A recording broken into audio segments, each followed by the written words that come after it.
Hello everybody, it's Uncle Matt, and I'm here to read you another bedtime story. And today's bedtime story is The Berenstain Bears Go to Sunday School. Created by Stan and Jan Berenstain with Mike Berenstain. And this book was copyright in 2008. Has a little scripture here from the Bible. Blessed are those who hunger and thirst for righteousness, for they will be filled. Matthew chapter 5, verse 6.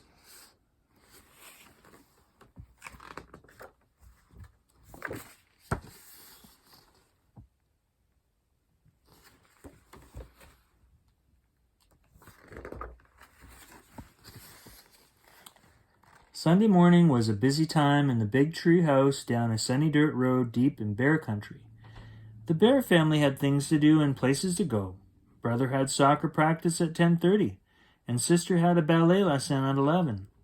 Usually Mama dropped them off before taking Honey Bear along to do some grocery shopping. Papa stayed home to get his fix-up chores done early so he could watch football in the afternoon.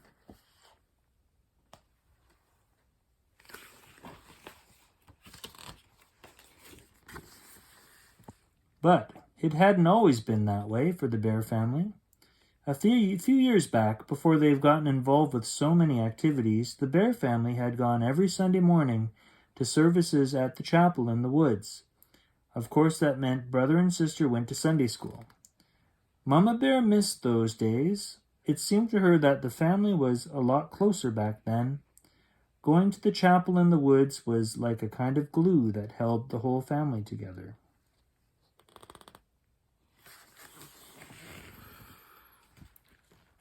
Mama decided it was time for a little family conference.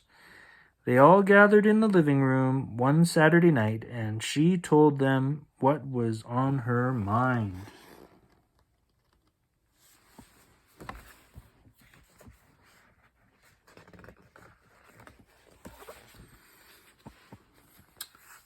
Glue, said sister. Puzzled? You mean like when you glued that lamp back together after we broke it? That's a very good example, said Papa. The lamp gives us light. We glued it back together so it wouldn't be left in the dark. Worshipping God gives us light and warmth too, and our family needs a little glue from time to time to keep it together. Sister and brother thought that one over. It made sense, sort of. Besides, said Mama, I believe that going to church together is more important than all of our other Sunday morning activities combined.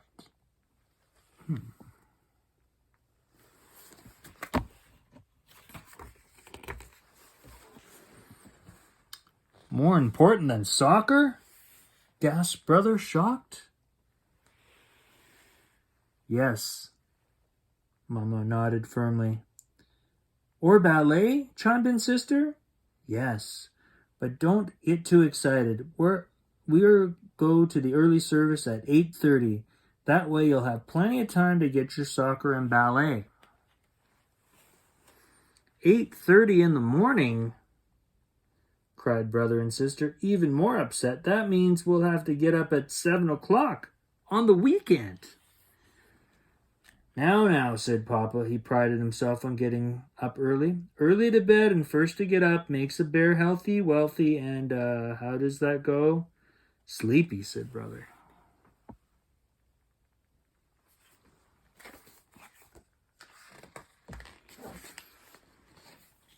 At breakfast, the next morning, the Bear family did seem sleepy indeed. At least brother and sister did. They could hardly keep their eyes open. Papa wasn't exactly all there either. He was almost invisible behind his Sunday paper. Coffee, dear? Asked Mama, lifting the coffee pot. Grunted Papa, holding his cup out without looking up. Ahem, said Mama. Huh, what? Asked Papa, looking up. Oh, sorry, my dear, he said, folding the paper. I guess I'm not really awake until I've had my morning coffee.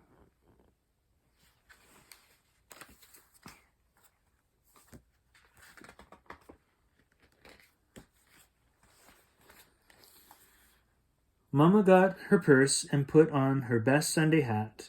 They climbed down the front steps, and Papa put Honey Bear in her stroller. The whole family headed down the road to the chapel in the woods. Other families joined them as well as they walked along. There were their neighbors, Farmer and Mrs. Ben. They saw Uncle Willie, Aunt Min, and Cousin Fred from down the street. They even ran into Too Tall Grizzly, being hauled along by his parents, Two Ton and Two Grizzly.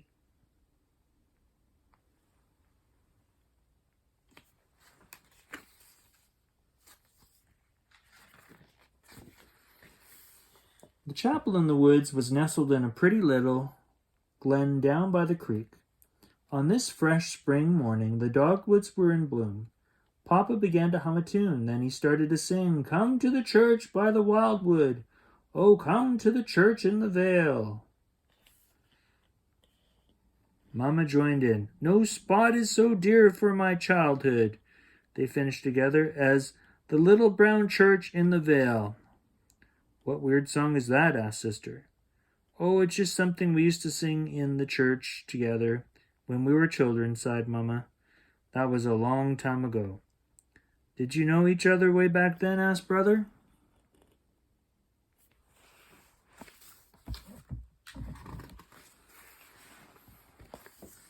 "Know each other?" laughed Papa. "Why, I was sweet on your mother when we were only 8 years old. She was the cutest cub in the whole Sunday school. Once I brought a frog into class. I was going to let it loose during the story of the plagues of Egypt, but I decided it would be funnier to slip it down Mama's back. It was too." Brothers and sisters' eyes widened, imagining the scene. "Wow," they breathed softly. They dropped Honey Bear off at the church nursery and followed quietly into the chapel. There was soft music playing on the organ as they found a pew. Then Preacher Brown climbed into the pulpit and the service began. "Now, dear," said Mama, "let's not give the children any bright ideas."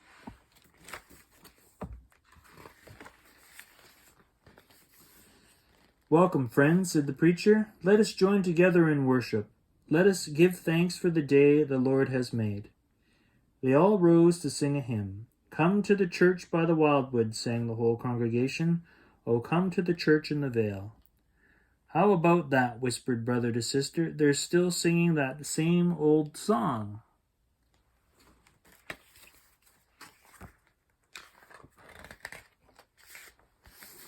After the hymn, and a prayer, and a little more organ music, and some bell ringing, it was time for Sunday school. Brother and sister joined the other cubs as they trooped out of the chapel under the watchful eye of Preacher Brown. Old Mrs. Ursula Bruinski was the Sunday school teacher. Brother and sister wondered just how old she was. She looked old enough to have been Mama and Papa's Sunday school teacher. "Good morning, children," she said with a big smile. "Today we're going to learn the story of Noah's Ark." She looked around at them brightly. "Do any of you young'uns know the story of Noah's Ark?" Cousin Fred, who read the dictionary for fun, raised his hand. "Excellent, Fred." "Oh, excellent, Fred," said Mrs. Ursula. "Why don't you tell us the story?"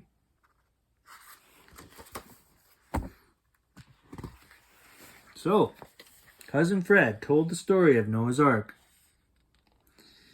Long, long ago, God saw that the people of the earth had become wicked. But Noah was just man, and he walked with God. So God told Noah to build a great boat, an ark. God was going to bring a terrible flood upon all the earth. And God told Noah to bring 2 of every sort of creature, male and female, into the ark. So Noah built the ark, gathered the animals, and went into it with his family. Brother Bear interrupted. "Do you think they brought frogs into the ark?" he asked. Mrs. Ursula laughed. "Well, I'm sure that Noah brought frogs into the ark, Brother Bear," she said, "but," her eyes twinkling, "but if you think that they are going to bring a frog into this classroom the way your father did, young man, you have got another thing coming." Brother's mouth dropped wide open. Mrs. Ursula really was old enough to have been Mama and Papa's Sunday school teacher.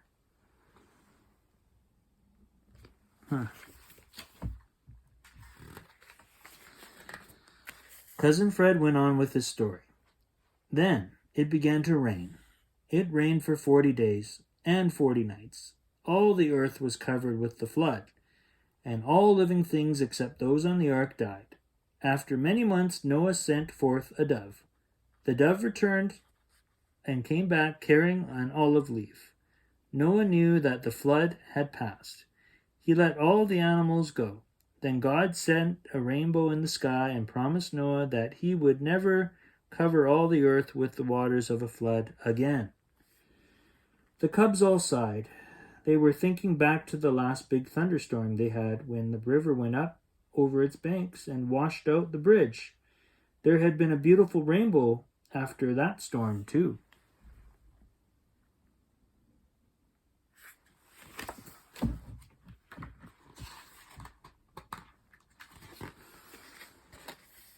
"All right, cubs," said Mrs. Ursula. "Let's see if you can all draw pictures of the story of Noah's Ark." There were crayons and paper on the tables, so the cubs set busily to work. Sister drew a beautiful picture of the ark resting on the mountain top. Brother drew a dramatic scene of rain pouring down with bolts of lightning and the ark tossing on the waves. Too Tall drew a picture of the animals sticking their heads out of the ark, yelling, "Pew!" Now Too Tall," said Mrs. Ursula. "I really don't think that's very appropriate." But Sister noticed her smiling just the same when she thought none of the cubs were looking.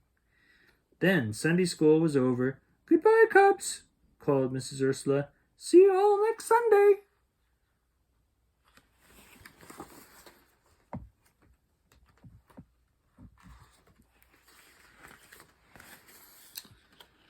The cubs ran outside, shouting and jumping after sitting still for so long. The grown-ups were coming out of the chapel. Preacher Brown was shaking hands with everyone, and folks were laughing and talking together.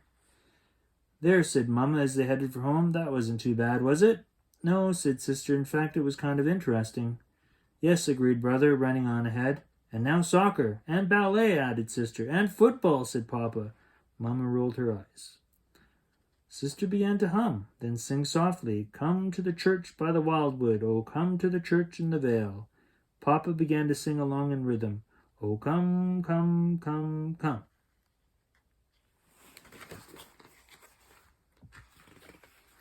And everyone joined in. "No spot is so dear to my childhood as the little brown church in the vale." "Yay!" shouted Honey Bear, wanting to join in too, and they all gave her a nice round of applause. Well, that's the end of that story. There's some questions here. Activities and questions from Brother and Sister Bear. And we can talk about it, or you can talk about it after this video is done. How is the Bears family church different from yours? And how is it the same? Maybe you don't even go to church. Maybe that's what's different. What are some things your family does on Sundays? And here's some activities. Get out and do it. Draw or paint a scene from a favorite Bible story, or use magazine pictures to make a collage. Number 2, draw and label 4 things you like about Sunday school. Well, that's all the time we have for Uncle Matt's bedtime story. I hope you enjoyed that story, and I'll see you next time. Bye for now.